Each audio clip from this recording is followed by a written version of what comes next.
This is the Shine On You Crazy Daisy podcast, and I'm your host, Trudy Simmons from the Daisy Chain Group, providing platforms for women entrepreneurs to be seen and heard.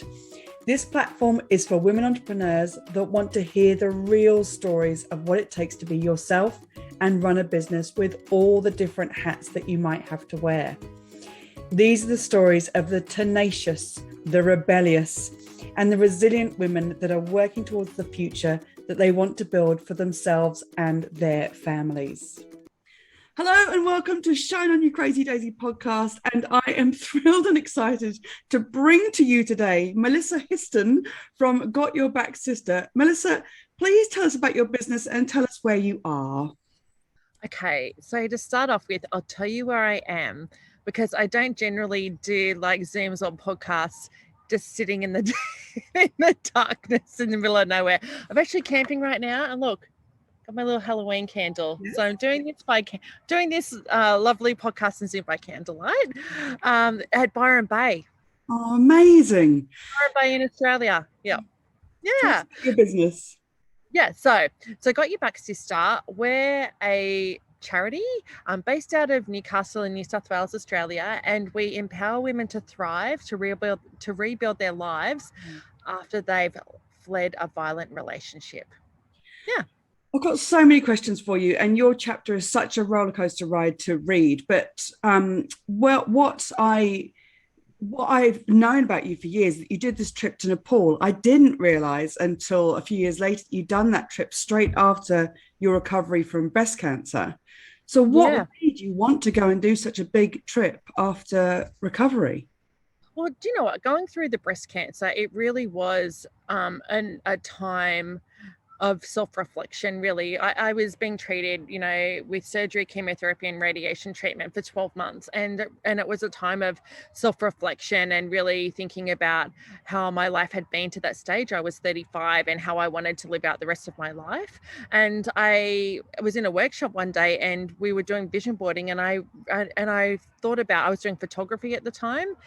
And I was like, do you know what? I want to do something with impact, and I want to do it overseas because I love travel and I love, going to new places and meeting new people. So I was like, I'd love to go do a project in a third world country to help, a nonprofit over there. And it literally happened, I think within a year or two, that actually came to be. It was crazy. And it changed my life forever.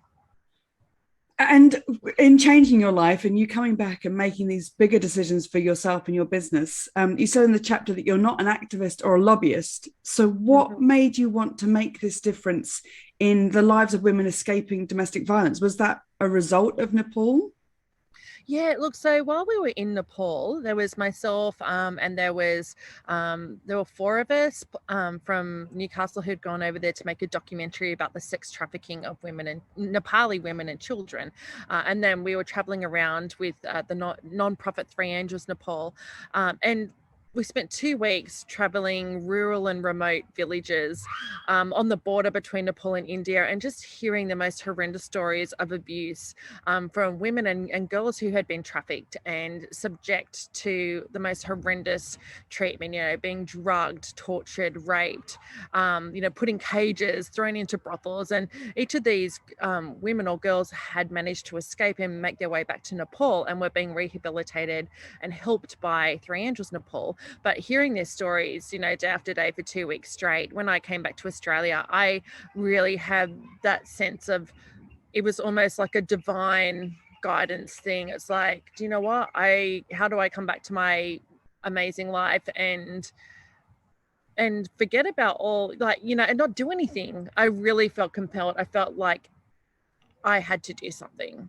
Yeah, like I'd never have before, because I've probably never been an alpha female or somebody who has been on the picket lines or an activist or anything. But I had that sense. I'd done the vision board. It had come true. I went over there. I heard all these stories. How could I come back and just go back to this lovely life and not actually do anything to help women in need? So that was the big catalyst for me. And I think the wonderful thing in all of that is that when we realize that we're not activists or lobbyists, but we care And when you've got a passion and you care enough to do something, you've taken that to such an amazing heady heights of what you've achieved and the change in attitude, especially in your local area and wider afield, I think. So Got Your Back Sister has changed and grown over the years. What are you most proud of? So yeah, we're coming up to 6 years old. It's grown so much and changed so much, from just me working at home, gathering donations and handing out furniture and household items. Now we hold a whole gamut of programs and have a whole team. And what am I most proud of? To be honest, two things. I'm going to say there's two things. One is the women that we've been able to help, because there's nothing better than when you see a woman who has experienced trauma and abuse probably all her life, and she thinks that that's all her life amounts to, and to see her almost see the light and go, no, there's more for me, and I can have a good and happy life, and I just need a bit of help and guidance to make that happen. That's one. That's the women that we help. That's number one. And number two is the community, because one thing I've learned is that people actually generally they care and they want to help, but they don't always know how to, or how to start. And so I've learned that it's like we just need to lead the way, and people will come and join in because they want to make a difference as well. They just have never known how to. That's incredible. And the community that you've gathered around, and not just the community of people that help you, the wider community, the press that are behind you. I think the rugby team's behind you in making changes and being able to have these conversations that weren't being had before. And you've achieved so much in what is a short amount of time. Yeah. Yeah, do you know what? But it has been because of community, to be honest. It really has been because of the beautiful organizations, the individuals, the volunteers. And do you know what? This is the saddest thing, is that I've realized that domestic violence, domestic abuse impacts more people than we know. They just don't talk about it. They don't want to talk. It's like the shame and the guilt around domestic abuse. I say abuse thrives in silence. Perpetrators don't want people to talk about it because they don't want people to know what's going on. So we need to talk about it. And so every year we do community campaigns to speak out against domestic violence. And so many people get on board because they've been impacted, whether it's themselves, their mother, their grandmother, their sister, their best friend, their brother. Their son, because domestic violence impacts men as well. It's just that we focus on women.